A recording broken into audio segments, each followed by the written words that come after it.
আজ চিৎকার দিয়ে বলতে মন চায় যে পীর সাহেব চরমনাই আপনাকে যতটুকু ভালোবাসি এর চাইতে আরও হাজার কোটি কোটি গুণ বেশি ভালোবাসি আপনার আদর্শকে। আপনি আবারও প্রমাণ করেছেন যে আপনি একমাত্র দেশ ও মানবতা এবং ইসলামকে পরিপূর্ণ ধারণ করেন, পালন করেন, পরিপূর্ণ ইসলাম মানেন এবং আল্লাহর হাবিব সাল্লাল্লাহু আলাইহি ওয়াসাল্লামের পরিপূর্ণ আদর্শকে আপনি মানেন।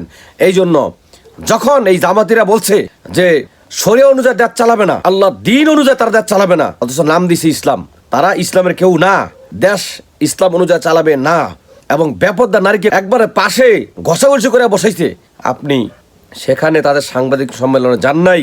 আলহামদুলিল্লাহ, এটাই হলো আল্লাহ হাবিব সাল্লাল্লাহু আলাইহি ওয়াসাল্লামের আদর্শ। এই জন্য আপনার প্রতি আরও ভালোবাসা বাংলার জনগণের বেড়ে গেছে ইনশাআল্লাহ। এবং আপনি আবারও প্রমাণ করেছেন যে আপনারা হক, আপনারা রাজনীতি করেন না, ইবাদত করেন, একমাত্র আল্লাহর জন্য আপনারা সব কিছু করেন। আল্লাহর খুশি যেখানে আছে সেখানে আপনারা আছেন। যেখানে আল্লাহর হুকুমকে অমান্য যারা করবে তাদের সাথে পীর সাহেব চরমনাই নাই, ইসলামী আন্দোলন নাই, তা আবারও প্রমাণ হইল এবং বাংলাদেশের মানুষের ভালোবাসা পীর সাহেব চরমনাইয়ের প্রতি আরও বেড়ে গেল ইনশাআল্লাহ।